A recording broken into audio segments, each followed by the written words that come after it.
La paix mondiale est-elle encore possible? Telle est la question angoissante que nous nous posons, vous et moi. En tout cas, chaque jour aujourd'hui, le monde n'est plus sûr, nous ne savons pas. Si la maison dans laquelle nous avons dormi ce soir, demain sera encore là, parce qu'elle peut être la cible d'une bombe, et nous serons peut-être obligés de quitter notre endroit. C'est une situation que vous vivez tous les jours, peut-être pas dans votre chair, mais en tout cas, la plupart d'entre nous, des citoyens, des hommes de ce monde, sont aujourd'hui exposés à la précarité de la guerre.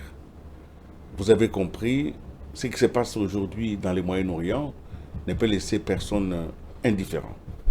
C'est des êtres humains, c'est des morts, c'est des destructions. Ça nous éloigne énormément de l'idéal de la paix dans le monde. Mais pourquoi tout ceci arrive? Y a-t-il un sens profond, un sens que nous pouvons dire, un sens historique qui expliquerait les comportements des uns des autres? Notre volonté exprimée par les pères de nos nations, qu'un jour viendra où nous aurons la paix dans le monde, cette volonté est en train d'être démentie par la recrudescence de la violence. Mesdames et messieurs, merci d'être présents à ce programme de Chemin Critique. Chemin Critique qui va aujourd'hui s'articuler autour, nous allons examiner au-delà des faits, de ne pas faire l'actualité du terrain. Vous savez qu'il y a quelques 5 ou 6 jours, les États-Unis et Israël ont commencé à bombarder Téhéran et Beyrouth, et que les Iraniens ont aussi riposté. Nous sommes bien dans une déflagration de violence. Pendant que ceci est géré de cette manière-là, interrogeons-nous au plus profond de nous-mêmes. Dans quelle direction va le monde? Quel est le sens de cela? Ceci était-il prévisible? Ce n'est donc pas une émission stratégique, émission de gouvernance militaire. Je voudrais ici vous inviter à une émission de profondeur spirituelle, parce que finalement, derrière chaque acte posé par un être humain, il y a un esprit. Pour en parler, parce qu'on parle de la paix mondiale, j'ai le plaisir d'avoir encore sur ce plateau M. Lems Kamwanya, que je salue encore une fois. Bonjour M. Lems Kamwanya. Bonjour M. Willy. Et meilleurs vœux, parce que nous ne sommes pas encore vus depuis le début de l'année. Merci beaucoup, je vous le réciproque aussi. Voilà, vous êtes président de la Fondation Humanité.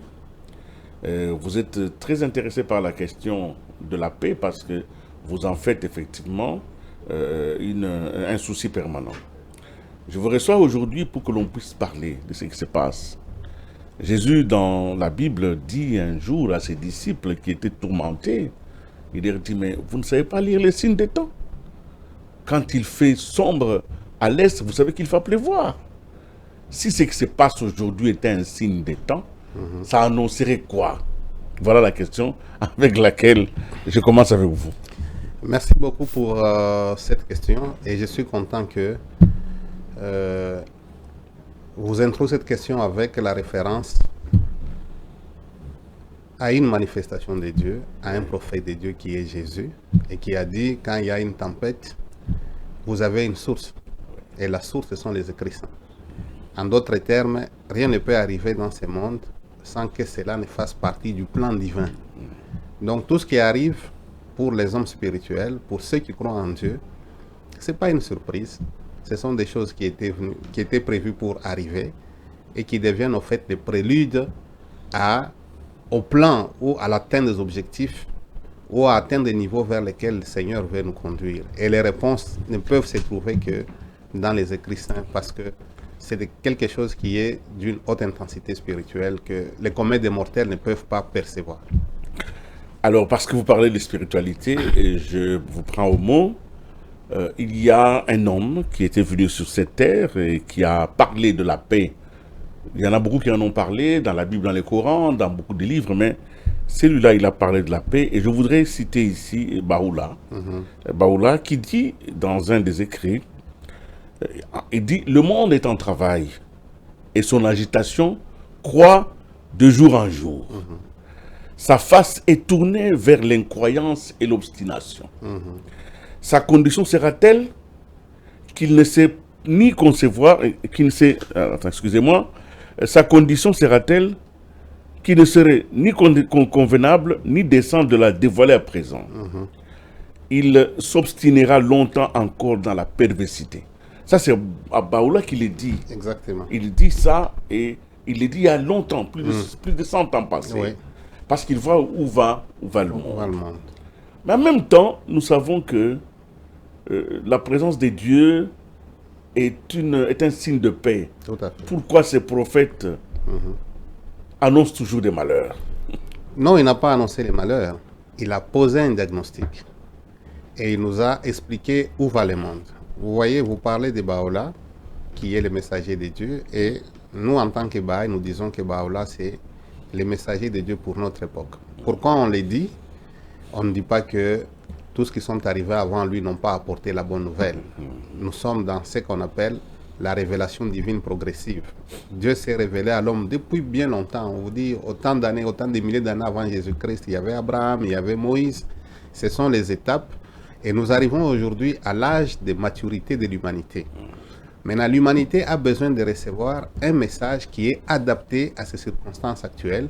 Et c'est pourquoi les Baha'i croient que Baha'u'llah, c'est ce messager-là qui est venu nous apporter ce message qui correspond à notre époque actuellement.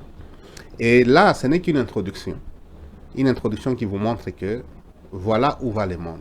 Voilà comment l'agitation croît. Voilà comment il y a trop de bouleversements. Il pose un diagnostic pour arriver à sensibiliser les gens à dire est-ce que c'est ça l'essence de notre Créateur?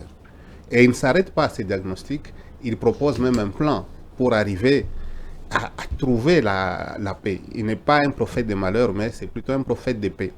Et la différence entre Baha'u'llah et les autres messagers, comme vous l'avez dit, les autres ont parlé de paix, peut-être en une phrase, peut-être dans un verset, dans une sourate.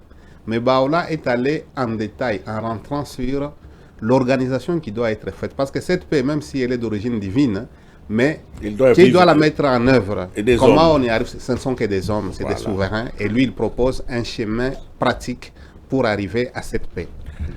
Aujourd'hui, pour mettre la paix dans le monde ou garantir la paix dans le monde, les êtres humains, les différents États, les chefs d'État ont mis en place des structures, notamment les Nations Unies, notamment d'autres structures comme l'Union européenne, comme l'Union africaine, comme beaucoup de structures dont la mission est de garantir la paix dans le monde. Il est vrai que cette paix dans le monde elle ne tient pas parce qu'elle explose à tout moment. Nous allons suivre un petit élément sur la recherche de la paix au niveau de l'Union européenne, comment le Parlement européen se bat pour maintenir un peu cette paix dans le monde, mais quel est l'état finalement de ces efforts-là. Nous suivons ces petits éléments et je vous retrouve.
Ça, c'est l'Union européenne qui se bat.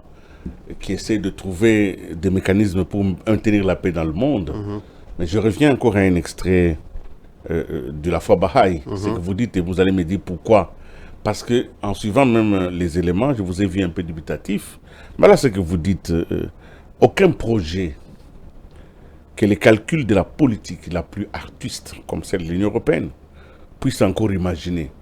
Aucune doctrine que les plus distingués des théoriciens économiques puisse espérer avancer. Donc, aucun de ces projets ne pourra seul procurer l'antidote au poison qui mine sans répit la vitalité des nations et des peuples organisés.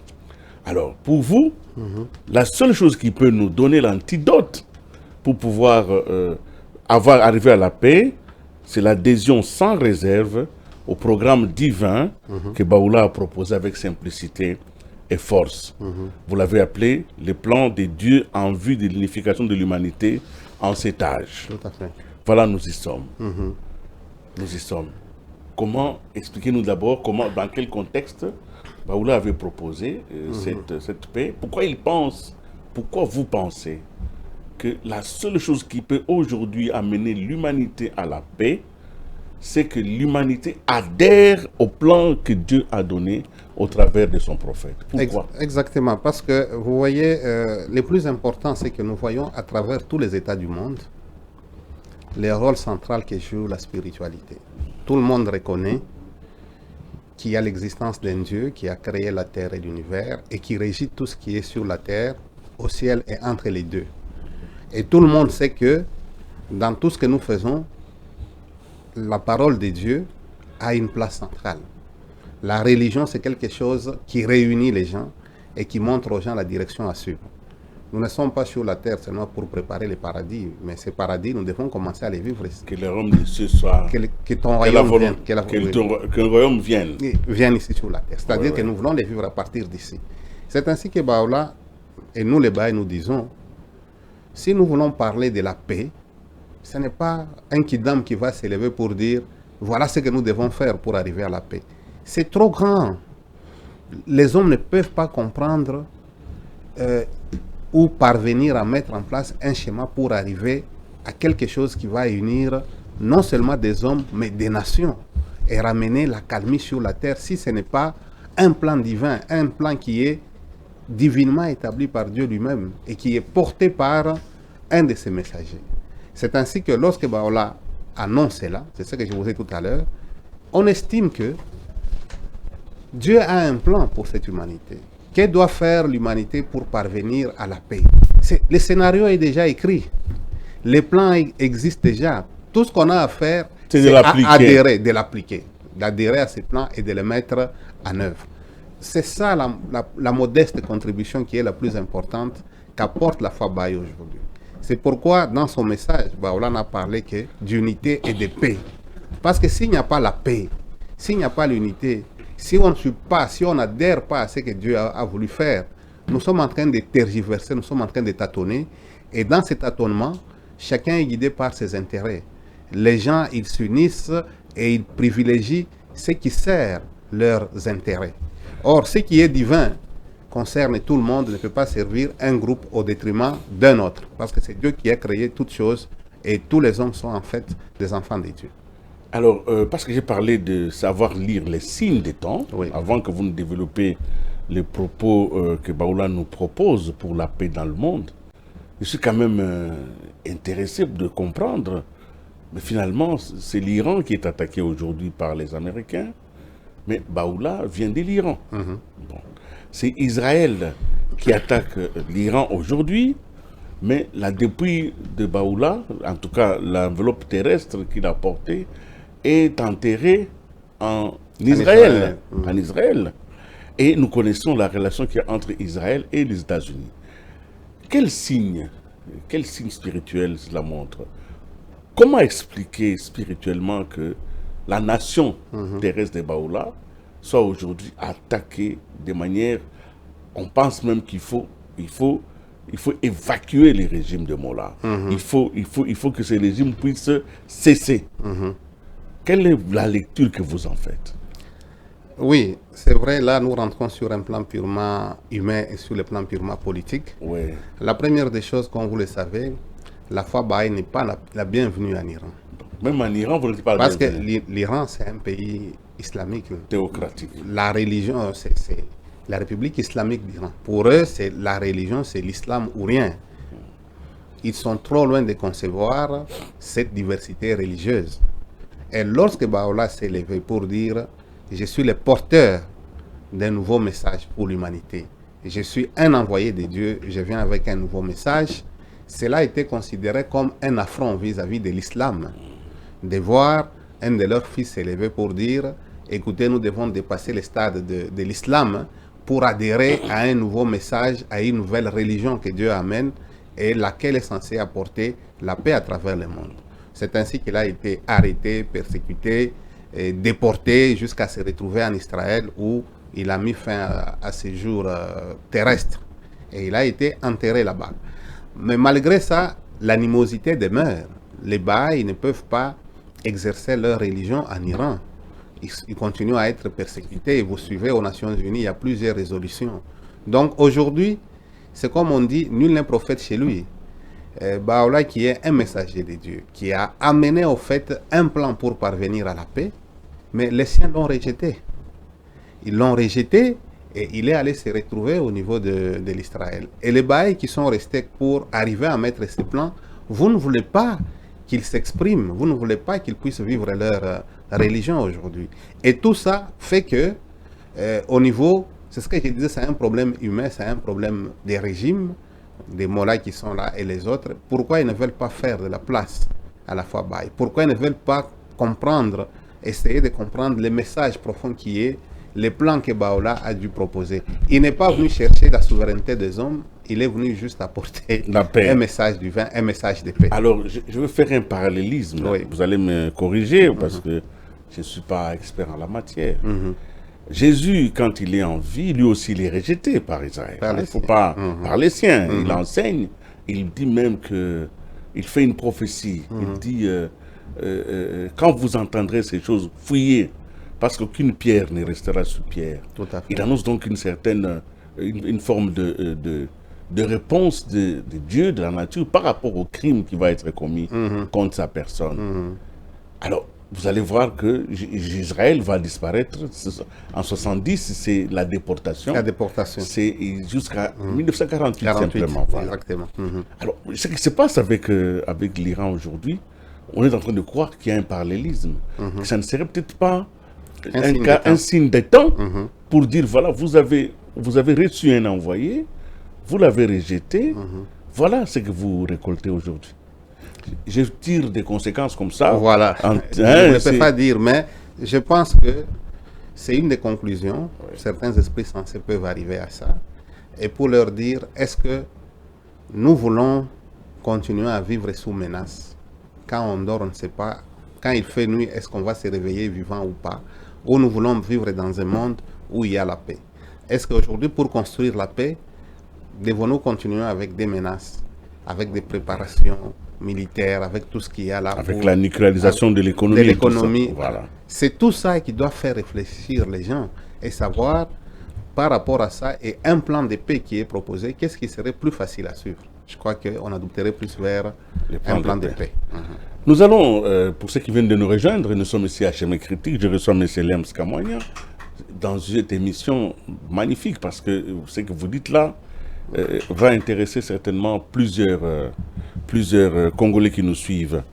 Alors, nous allons revenir maintenant à définir un peu ce que finalement Baha'u'llah propose. Alors, j'ai quand même pu tomber sur un document. Je vais le lire un peu, quelques extraits, pour que l'on comprenne à peu près.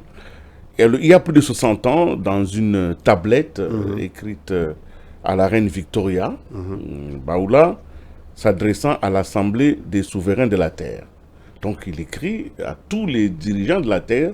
À l'époque, c'était Victoria qui était à la tête de l'Angleterre. Et vous connaissez l'Angleterre, c'était la plus grande puissance. Tout à fait.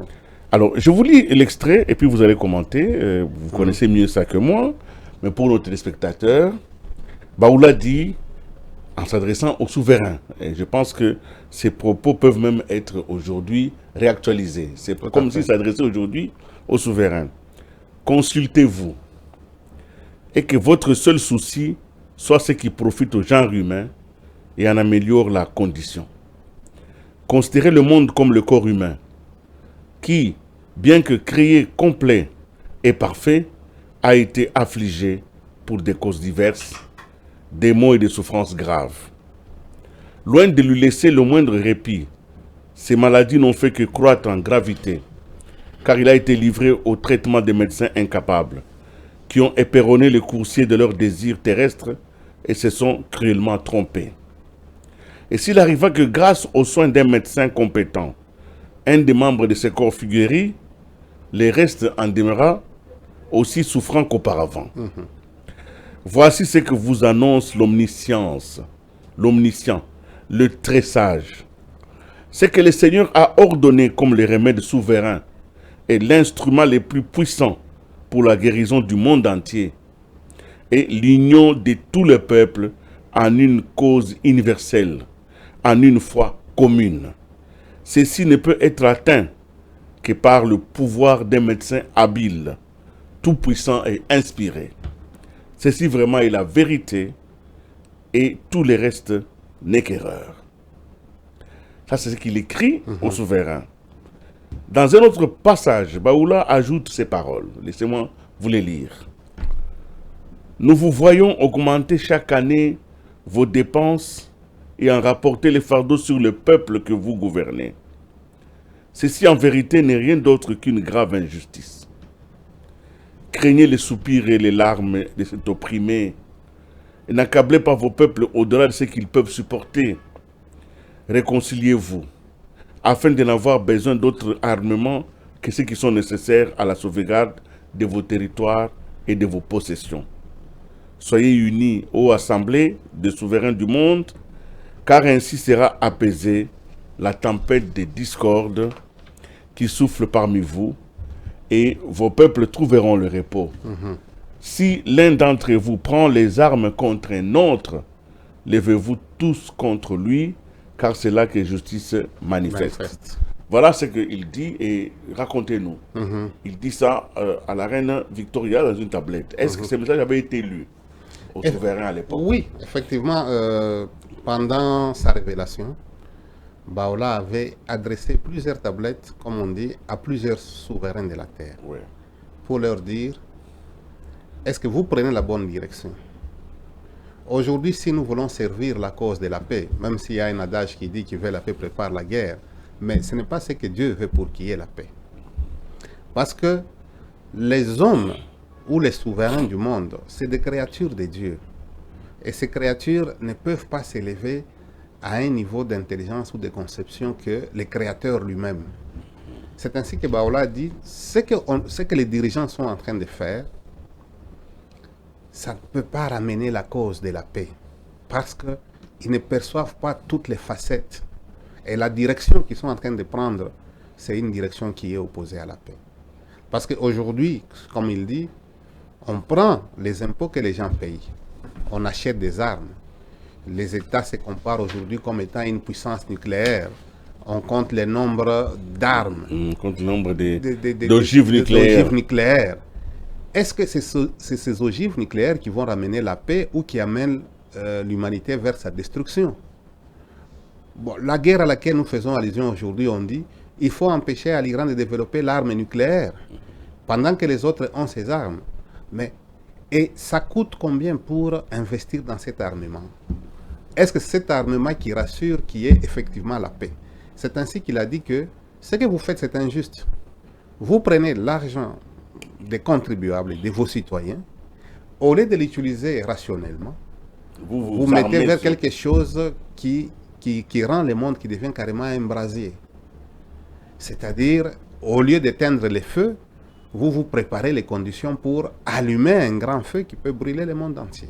Donc déjà, au niveau de l'approche, il dit, l'approche n'est pas celle-là. Ce n'est pas de cette façon qu'il faut servir la cause de la paix. Alors, si vous voulez servir la cause de la paix, nous devons adhérer tous à une cause qui est unique, qui est universelle, qui nous dit qu'est-ce que nous devons faire pour arriver à la paix. Comment on peut concilier nos différends? Comment on peut mettre en place les conditions pour créer la paix au niveau de l'humanité? Et c'est ça le plan divin qui a été apporté. Lui-même, il a été humble. Il dit, moi, je ne suis qu'un porteur que Dieu a utilisé pour ramener cette paix. Et je viens avec un plan divin qui vous montre quel est le chemin que l'humanité doit suivre, vous en tant que dirigeant, pour qu'on parvienne à la paix, plutôt que d'aller dans le sens qui est opposé, qui fait souffrir vos populations pour rien.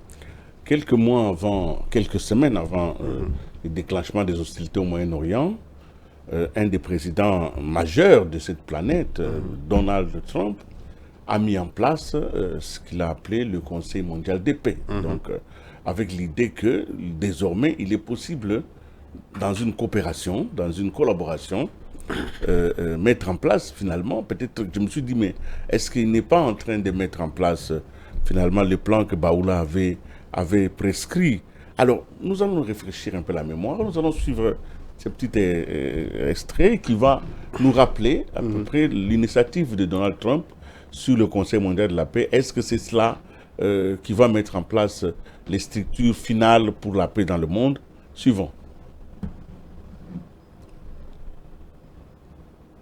Sur cette image, Donald Trump signe la charte du Conseil de la paix. Une organisation internationale créée pour œuvrer à la résolution de conflits dans le monde. Mais ça n'existe pas déjà? I've always said the United Nations has got tremendous potential, has not used it. They would like to broaden the reach of the Board of Peace and to even talking about replacing the current UN system. Donald Trump a multiplié les invitations à rejoindre ce conseil dans le monde entier et a même fixé un prix pour y devenir un membre permanent, $1 milliard. I think this is a trap that the Trump administration laid for the international community, and they fell into it.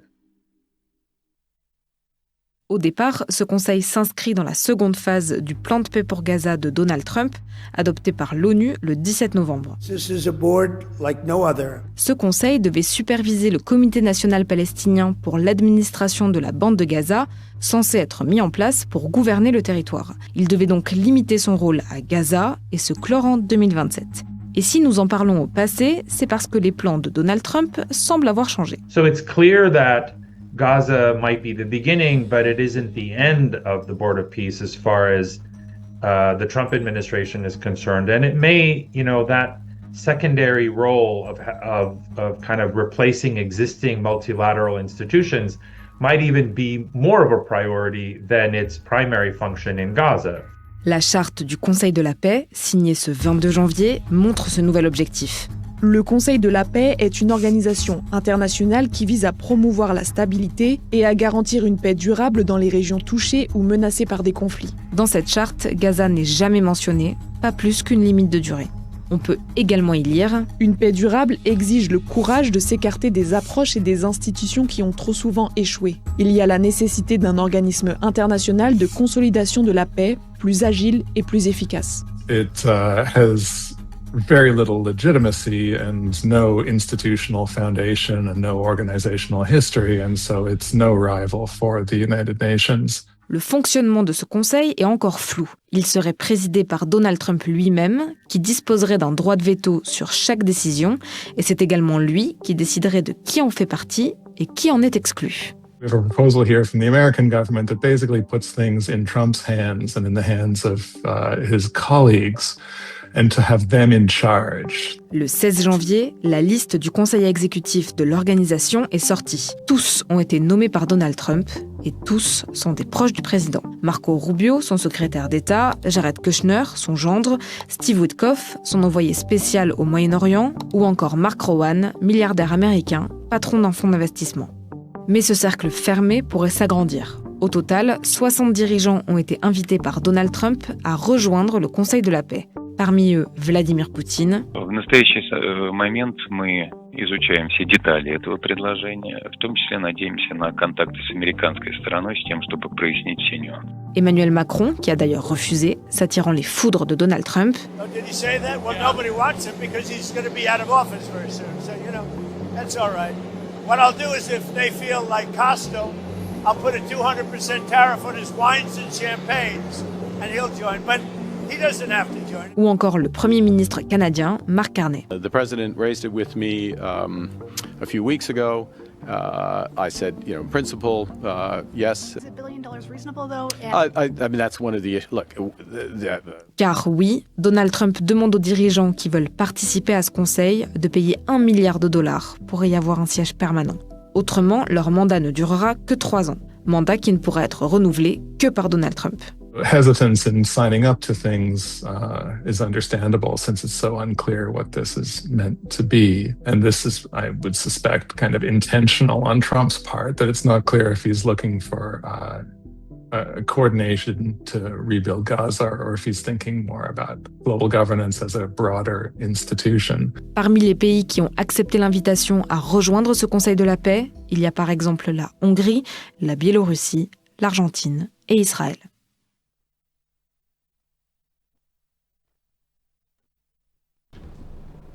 Nous retrouvons le président Donald Trump. Lui, au moins, il fait un effort, il fait une proposition. Il parle du Conseil pour la paix dans le monde et vous venez de suivre à peu près ce que ça entraîne comme débat. Moi, je suis en train de chercher. Je me dis, mais c'est peut-être ça les débuts de ce que Bahula propose. Mais quand vous suivez tout cela, pourquoi vous n'y adhérez pas automatiquement? Non, bon, je crois que les choses doivent être claires. Je crois que dans les documentaires, on a même posé la question, est-ce que ce qu'il fait là n'est pas du bis repetita? Parce que ça n'a jamais existé à travers le monde. Bahula a parlé d'une vaste assemblée des dirigeants de la Terre, 100 ans avant la création de la Société des Nations qui est devenue l'ONU. Pour nous, en tant que Baha'i, la première tentative d'aller vers le plan que Bahula a proposé, c'était la Société des Nations qui a conduit plus tard à l'ONU. Alors, aujourd'hui, nous dire, on amène un conseil de la paix pour la paix, mais c'est un conseil qui est là, qui pense que la paix, c'est une affaire de quelques nations, de quelques zones en conflit. Il faut aller intervenir. On oublie que la paix, c'est quelque chose qui concerne le monde entier. Déjà, les prémices sont faussées au départ. Et des deux, dans ces conseils de la paix, si vous lisez dans la proposition de Bahula, aucun État ne peut avoir un droit de veto. On ne peut pas dire on met en place, c'est ce que moi je vais décider et c'est moi qui nomme les gens. C'est-à-dire, entre nous, c'est comme si vous prenez un État qui pense que moi seul, j'ai la capacité de régler la paix à travers le monde et vous suivrez les décisions qu'un président d'un État peut prendre sur le reste du monde. Ça viole déjà les principes de base de cet organe qui est censé être consultatif et l'égalité. Alors, et aussi, ne fût-ce que ces deux aspects-là nous montrent qu'on s'écarte largement. Et ce qu'il veut proposer a déjà existé. On a l'ONU aujourd'hui. Peut-être l'ONU fonctionne encore, le Conseil de sécurité des Nations Unies. Peut-être ces institutions fonctionnent de manière imparfaite. Pour nous, en tant que Baha'i, et surtout que la foi Baha'i, comme vous le savez, il est un organe consultatif auprès des Nations Unies. Alors, notre souci, c'est de dire comment on peut aider ces organisations à fonctionner en respectant les principes directeurs que Bahula a pu annoncer dans ses plans divins. C'est peut-être ça la démarche qui est là, regarder comment faire les ajustements aux structures qui existent déjà et qui sont nées en marge de cet appel, de ce message de Bahula. Évidemment, vous faites bien de le préciser. Pour aller au fond des choses, l'unité dans le monde n'est pas forcément seulement là où il y a les conflits. Non. Donc, on peut être dans un pays où il n'y a pas de conflit armé, mais on n'est pas en paix. Voilà. Si on est affamé, on n'est pas en paix. Voilà, donc il y a toutes ces questions-là. Alors, j'ai bien lu votre document. Bahula propose les 7 lumières de l'unité. Les 7 flambeaux de l'unité. 7 flambeaux de l'unité, nous allons peut-être en parler. Moi, je vous lis l'extrait, vous allez commenter. Tout à fait. Alors, voici comment il propose, il dit « Voyez comme sa lumière s'élève à l'horizon assombri du monde. Le premier flambeau de l'unité, dans l'ordre politique, donc les premières lueurs sont déjà discernables. C'est l'ordre politique. Le il faut qu'il y ait un ordre politique sur lequel nous allons tous être ensemble. Voilà. Est-ce qu'il est possible d'avoir un ordre politique? Oui, il est déjà là. C'est pourquoi il dit que les premières notions sont déjà discernables. Je vous ai parlé de l'ONU qui est là. C'est déjà... Voilà, c'est déjà quelque chose. Oui, c'est déjà un embryon. Il existe quand même dans le monde une organisation qui réunit toutes les nations. Oui. L'Organisation des Nations Unies. Des Nations Unies. Voilà. Le deuxième flambeau est l'unité de pensée dans les entreprises mondiales, à l'accomplissement de laquelle on assistera avant peu. L'unité des pensées. Alors que nous sommes très différents. Chaque peuple, chaque nation a sa manière de faire les choses. Non. Qu'est-ce qui va favoriser l'unité des pensées? L'unité de pensée, c'est ce qu'on appelle aujourd'hui la standardisation. On a les téléphones, les chargeurs qui viennent de n'importe quel pays, on peut l'utiliser. C'est-à-dire, il y a déjà... Parce que le monde devient un village, voilà, un grand village. Le village planétaire de ma cliente. C'est-à-dire, est-ce que ça me donne la possibilité de consommer les biens qui sont fabriqués dans un autre pays?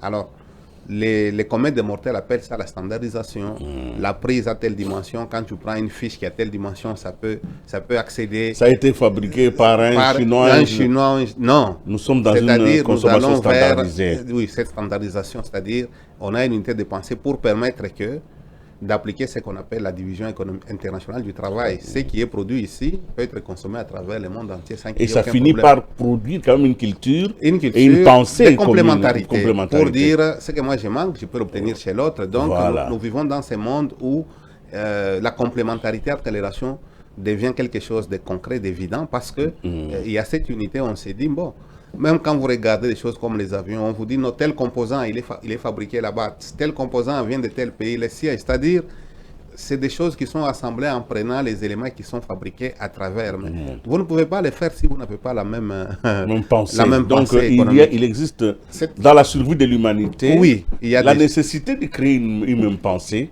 pour un certain nombre de choses. Ça voilà. Et ça, il l'avait déjà proposé comme étant parmi les éléments qui vont amener... les éléments. Voilà. Et aujourd'hui, c'est un des éléments qui est de plus en plus visible. Troisième flambeau est l'unité dans la liberté qui assurément se réalisera. L'unité dans la liberté, comment vous développez ça? Bon, parce que pour la foi Baha'i, c'est l'unité. Le monde entier, c'est un village. Quand je dis l'unité dans la liberté, aujourd'hui, on a encore vu aux États-Unis où Trump prend des décrets pour dire les ressortissants de tel pays ne peuvent pas venir ici. Suivre les matchs. Vous ne pouvez pas. Donc, c'est-à-dire que vous n'avez pas la liberté d'aller visiter certains pays du monde. Imaginez-vous, il y a des parents... Là où on n'est pas libre, il est difficile d'avoir de l'unité. Il y a des parents qui ont pris leurs enfants, qui les ont envoyés étudier. Peut-être ces enfants ne savent pas revenir voir leurs parents. Ces enfants auront leur collation de grade. Quoi de plus normal que j'aille assister à la collation de grade? Mais on me dit non, tu ne peux pas y aller. Donc, quand on s'est dit il y a des groupes qui ne peuvent pas accéder là-bas, bon, aujourd'hui on a les principes des visas, c'est qu'il ne faudrait pas qu'on prive à quelqu'un la liberté d'aller là où il est. Donc il faut qu'il y ait une harmonisation pour que cette unité-là soit quand même consacrée, même s'il y a certaines conditions. Alors le quatrième flambeau est l'unité dans la religion, qui est la pierre angulaire de la fondation même, et qui, par le pouvoir de Dieu, sera révélée dans toute sa splendeur. Bien sûr. Ça, c'est le plus important. L'unité dans la religion, ici, nous parlons de l'unité dans la diversité. Parce qu'aujourd'hui, il y a des religions qui se considèrent comme antagonistes, qui pensent que, bon, vous voyez, souvent, moi je n'ai pas encore lu ça, les jugements qu'on porte contre l'islam, on s'est dit, ceux qui ne sont pas des musulmans sont des païens, et qu'on peut les tuer. Les djihad est fondé sur cette base, que les autres sont des païens. Et c'est pourquoi... Quand vous voyez ces relations tendues entre les musulmans et les infidèles. Les infidèles. Oui. Alors, la foi Baha'i nous dit, il n'y a qu'une seule humanité, il n'y a qu'un seul Dieu. Et tous les messagers qui ont fondé les grandes religions viennent tous d'une même source. Ce n'est pas le fait que moi j'ai connu la religion à travers le Christ, que j'ai dit à celui qui a connu à travers Mahomet qu'il est dans l'erreur, ou celui qui l'a connu à travers Krishna, ou à travers Bouddha, ou à travers Zoroastre. Donc le principe c'est de connaître que tous ces messagers sont d'origine divine, nous prions tous le même Dieu qui a apporté le message qui est venu d'époque en époque, et en réalité c'est le même message de paix, c'est le même message d'unité, et le même message de réconciliation. C'est cette unité-là que la foi Baha'i aimerait voir que le monde entier s'est rassemblé sous une seule bannière. On a vu l'écuménisme se mettre en place. C'est déjà cette tendance-là de Oui, dire que oui. est-ce qu'il faut les mouvements des religions, les gens viennent prier, on se complète, on apprend la richesse qu'il y a dans telle ou telle autre religion sans pour autant avoir des préjugés religieux. En tout cas, pour votre gouverne, la foi Baha'i à Kinshasa, vous avez entré une salle de, vous appelez salle de lumière, salle de maison d'adoration. Maison d'adoration. Oui. Et toutes les religions ont droit à y accéder. On y lit les écrits saints de toutes les religions. Magnifique.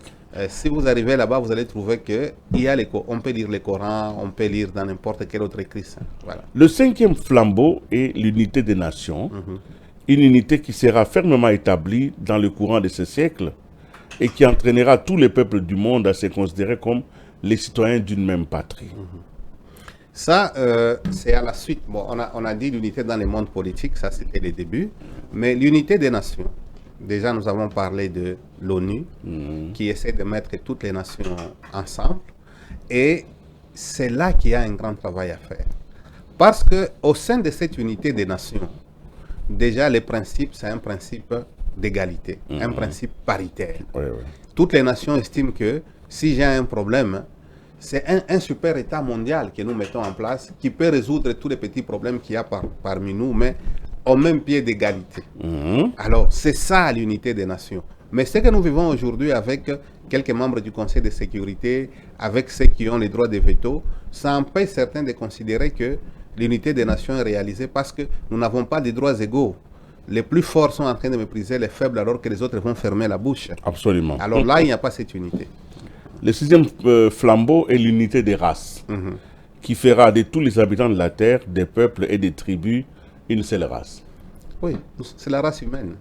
Ce n'est pas la couleur de notre peau qui fait la race.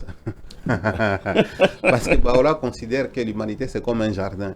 Ce qui fait la beauté du jardin, ce n'est pas la couleur unique, c'est la diversité des couleurs. Des couleurs et des Alors, fleurs. si on apprend à mettre fin au racisme, on commence à les voir aujourd'hui dans les sports comme le foot, il y a des messages qui sont envoyés pour que les gens puissent se tolérer. Si on arrive à dépasser pour dire, ah celui-là c'est un blanc, celui-là c'est un jaune, c'est un noir, c'est un rouge, un indien, ça c'est des barrières qu'on crée qui ne favorisent pas la bonne unité, la bonne entente entre les gens. Donc nous devons mettre fin aux préjugés raciaux. Au préjugé des races, c'est un des préjugés qui fait reculer le monde. Parfois, moi j'avais vu un psychologue, un noir américain, quand on lui a dit quel est ton plus grand regret, il dit non, j'ai vu des blancs parmi les jeunes et les garçons et je savais de quoi ils souffraient et je pouvais les aider. Mais quand on les a amenés chez moi, ils voient comme ça, ah, ce médecin c'est un noir, ils partent. Alors, oubliant que ce n'est pas ma couleur qui va les soigner, mais c'est le savoir que j'ai qui peut lui apporter la paix. Donc, vous voyez, c'est ça les préjugés des races qu'il faut...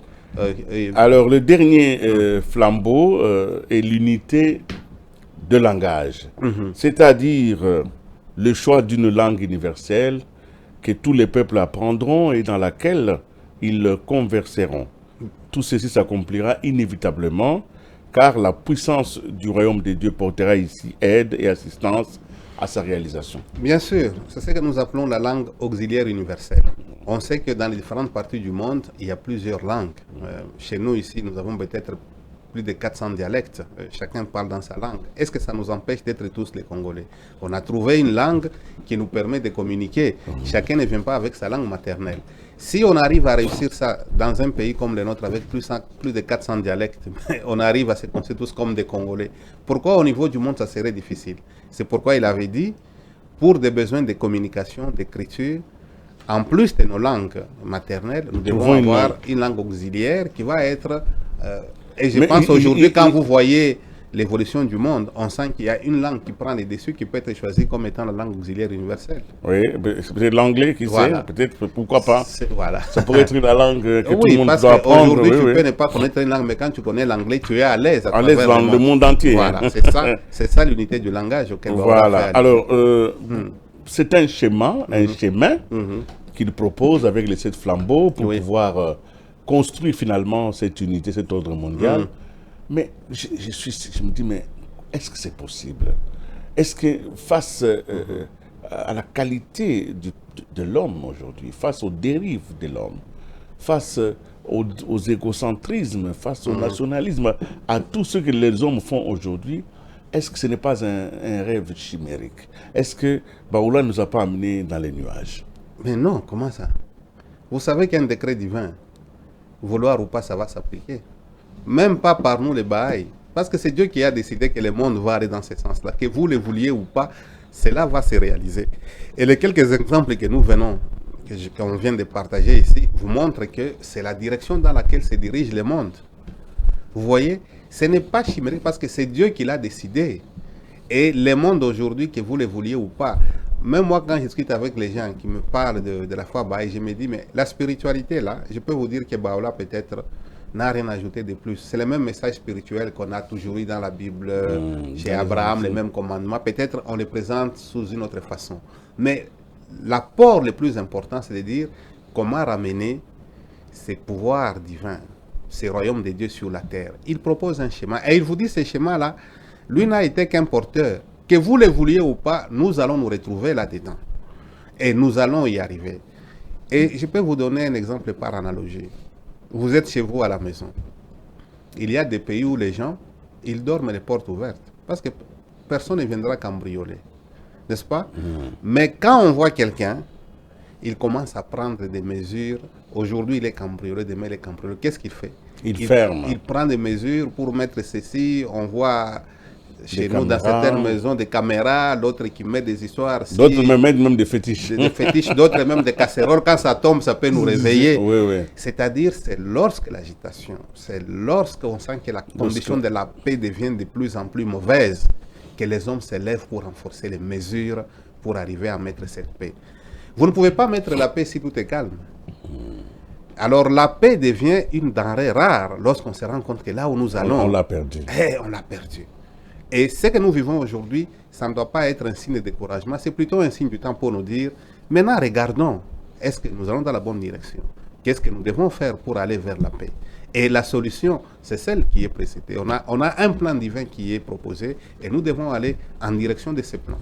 Alors, je vais vous lire un extrait, ça me répond moi-même directement, parce que moi qui vous posais la question tout à l'heure, est-ce que ce n'est pas chimérique? Voilà ce que je lis ici, je vous le lis à vous, tout ce que nous posons la question. Qu'il n'y ait point de malentendu. Le principe de l'unité de l'humanité, pivot autour duquel gravitent tous les enseignements de Baoula, n'est pas le simple élan d'une sentimentalité ignorante ou l'expression d'un espoir vague et pieux. L'appel qu'il danse ne doit pas simplement être assimilé au réveil de l'esprit de fraternité et de bonne volonté parmi les hommes. Et il ne vise pas seulement à entretenir une coopération harmonieuse entre des peuples de différentes ethnies et nations. Ses implications sont plus profondes. Ces revendications sont plus importantes qu'aucune de celles que les prophètes du passé furent autorisés à avancer. Son message ne vaut pas seulement pour l'individu. Il vise avant tout la nature des rapports essentiels qui doivent lier tous les États et toutes les nations comme les membres d'une même famille humaine. Il ne constitue pas simplement l'énoncé d'un idéal, mais il est inséparablement associé à une institution propre à incarner sa vérité et à démontrer sa validité et à perpétuer son influence. Il suppose un changement organique dans la structure de la société contemporaine.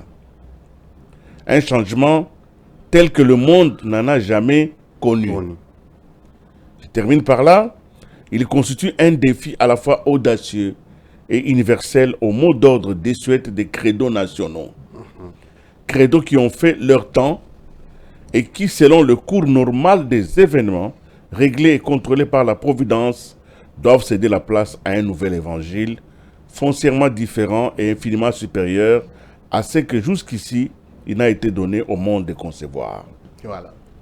Voilà ce que l'homme dit, ce que vous nous disiez, et je le relis parce que je voulais en garder le caractère un peu profond et sacré. Exactement. Donc nous sommes en train de vivre un changement profond. Vous dites que ce changement n'est pas simplement l'effet des hommes, c'est un ordre divin. Ce que nous voyons doit nous encourager. Alors, à titre de conseil, comment doit se comporter un pays comme le nôtre, où en même temps, sans oublier que nous sommes nous sommes obligés de nous défendre. Tout à fait. Et la défense est aussi la désignation de l'ennemi.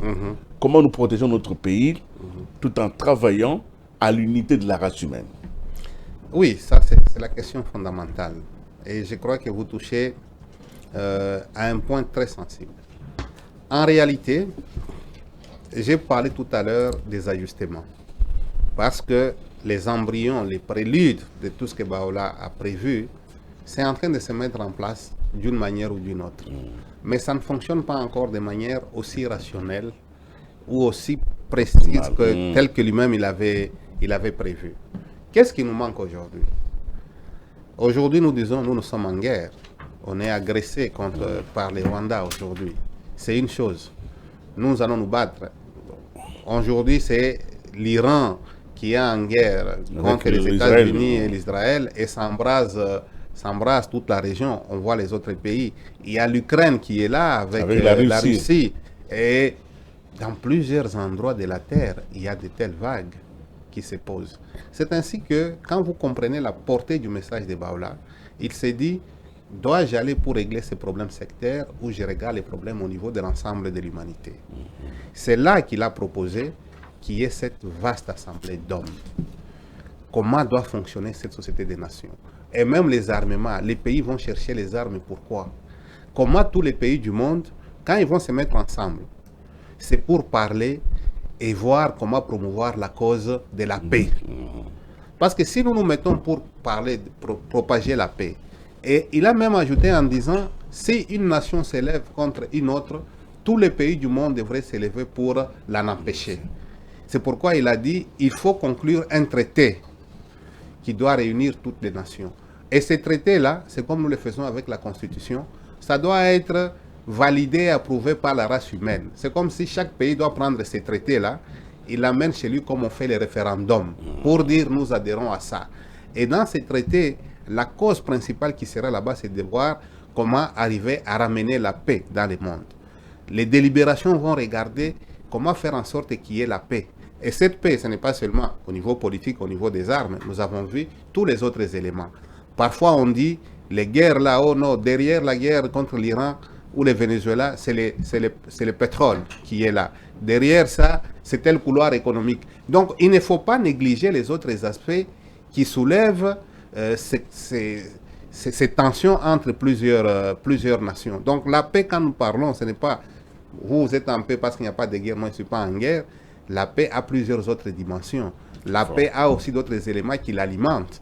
Alors, si ces nations se mettent ensemble, vous verrez que même un pays comme le nôtre, on se dira, tel va s'élever, tout le monde lui dira, monsieur, arrête. Si tu continues comme ça, c'est le monde entier qui va tomber sur toi. À ce moment-là, on aura besoin d'armements qui pour peut-être la sécurité intérieure. On n'aura pas ces programmes massifs de chercher à être une puissance nucléaire, de chercher à avoir autant de... Non, parce que cet argent peut être utilisé de manière rationnelle pour le développement. Voilà. Merci beaucoup, monsieur Lems Kamwania. La paix, c'est vrai, les principes sont établis. Vous avez d'ailleurs été généreux parce que vous avez développé beaucoup de principes ici, les 7 flambeaux. Mais il faut des hommes pour incarner ça. Ça signifie que il faudrait que dans le monde entier, il y ait l'émergence d'un leadership consciencieux. Il faut qu'il y ait des hommes dans tous les pays qui peuvent parler le même langage. Est-ce que ceci est-il possible? Est-ce que l'on peut voir demain des dirigeants épris de paix, mais en même temps conscients des valeurs et des défis à relever? Oui, je pense que ces dirigeants, ils existent. Et aussi, il faut les amener à parvenir à ce niveau-là. Imaginez-vous si nous avons un traité que nous avons signé. C'est-à-dire, nous devons adhérer à toutes les clauses de ce traité. Si je suis un vent en guerre, je vais le faire, tout le monde me dira, hey, ce n'est pas sur ça qu'on s'est entendu. Parce que l'homme ne peut pas penser que l'homme, même si on dit il est naturellement bon, il y a toujours l'égoïsme en lui, il y a toujours la cupidité en lui, il y a toujours l'envie en lui, il cherche toujours à avoir plus. Mais il faut arriver à freiner ces éléments. Et comme je vous l'ai dit, Baola n'a pas seulement révélé ça en disant le monde applique. Nous-mêmes, en tant que Baha'i, nous y travaillons.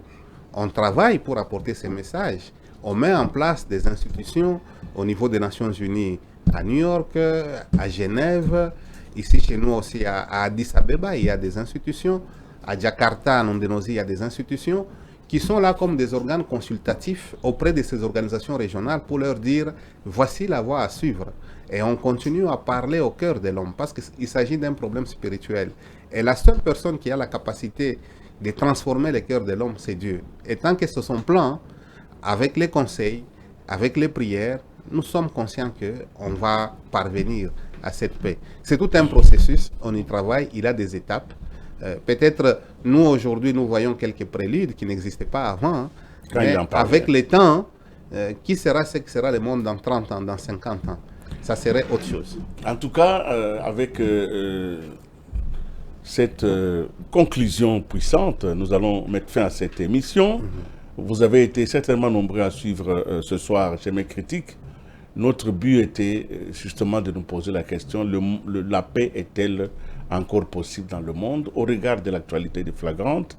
Vous avez compris, mon invité a été très clair, c'est quand il y a déflagration, quand il y a des guerres, que le désir de paix grandit aussi dans le cœur de l'homme.